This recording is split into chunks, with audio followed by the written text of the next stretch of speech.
మన పాలకులు మన రామానాయుడు ఇంటింటికి పాదయాత్రలో ఏ ఎస్సీ పేటకి వెళ్ళినా ఏ బీసీ పేటకి వెళ్ళినా కనీసం డ్రైన్ లేదు, రోడ్డు లేదు, తాగడానికి మంచినీళ్ళు లేవు.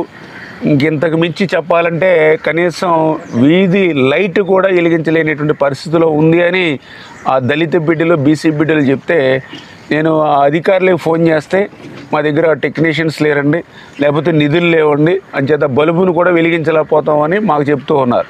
అంటే ఈ యొక్క ఎస్సీలకి బీసీలకి ప్రజలకు సేవ చేయాల్సినటువంటి అధికారులు నిన్న మొన్న నేను చూసా, అగవ మేఘాల మీద మాత్రం అధికార పార్టీ ఒత్తిళ్ళకి లొంగి ఏదైతే ఇంకొక 30-40 రోజుల్లో ఎన్నికలకు వెళ్తున్నటువంటి వేళ ఆ ఎన్నికల్లో మా పార్టీ రేపు అధికారంలోకి వస్తే ఏ విధంగా పథకాలు ఇస్తామనేటువంటి మేనిఫెస్టో ఏదైతే ఉందో అది మా నాయకులు, కార్యకర్తలు, అభిమానులు వాళ్ళు స్వచ్ఛందంగా వాళ్ళ ఇంటికి ఒక వాల్ స్టిక్కర్ అంటించుకుంటే అది ఎన్నికల నిబంధనల మేరకు వాళ్ళ అనుమతి తీసుకున్నాము.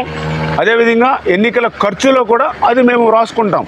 అయినా కూడా ఖాతరు చేయకుండా అధికార పార్టీ ఒత్తిళ్ళకి లొంగి మరి దాని మీద పెయింట్ ఎవరిచ్చారు ఈ రైట్ అధికారులకి? సొంత ఇంటి మీద, వాళ్ళ సొంత ఇంటి గోడ మీద ఈ యొక్క white paint, black paint, YSRCP colour, blue colour వేసేటువంటి రైటు అధికారులకు ఎవరు ఇచ్చారు?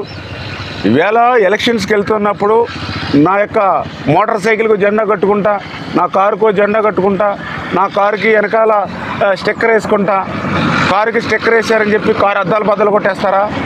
మరి మోటార్ సైకిల్కి జెండా కట్టామని మోటార్ సైకిల్ బద్దలు కొట్టేస్తారా? ఈవేళ నా ఇంటికి నేను స్టిక్కర్ వేసుకున్నామని నా ఇంటికి బ్లూ కలర్ ఎట్లా వేస్తారు మీరు? నేను ఎన్నికల ఖర్చులో రాసుకుంటాము. ప్రచారం చేయడం అనేది మా రైటు. ఖర్చు లిమిట్ ఎంతవరకు ఉంటుందో అంతవరకు మేము రాసుకుంటాము. ఆల్రెడీ ఏ గ్రామాల్లో ఏ వార్డుల్లో ఎవరెవరు స్వచ్ఛందంగా మరి ఈ యొక్క వాల్ స్టిక్కర్ వేసుకున్నారో ఆల్రెడీ ఆర్ఓ గారికి, ఎంఆర్ఓల గారికి కూడా మరి అందరికీ కూడా రిటర్న్గాను వాట్సాప్లోనూ కూడా వాళ్ళకి ఎవరైతే స్టిక్కర్ వేసుకున్నారో వాళ్ళ పేర్లు వివరాలతో సహా ఇవ్వడం జరిగింది.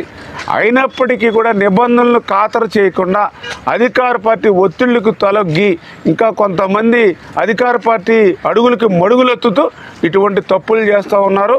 ఖచ్చితంగా రేపు రాబోయేటువంటి రోజుల్లో వాళ్ళు తీరు మార్చుకోకపోతే, ఎందుకంటే జగన్ పని అయిపోయింది ఈ రాష్ట్రంలో, రేపొద్దున ఎప్పుడు ఎన్నిక జరిగినా మరి సింగిల్ డిజిట్ వచ్చేటువంటి పరిస్థితి కూడా జగన్కి రాష్ట్రంలో లేదు.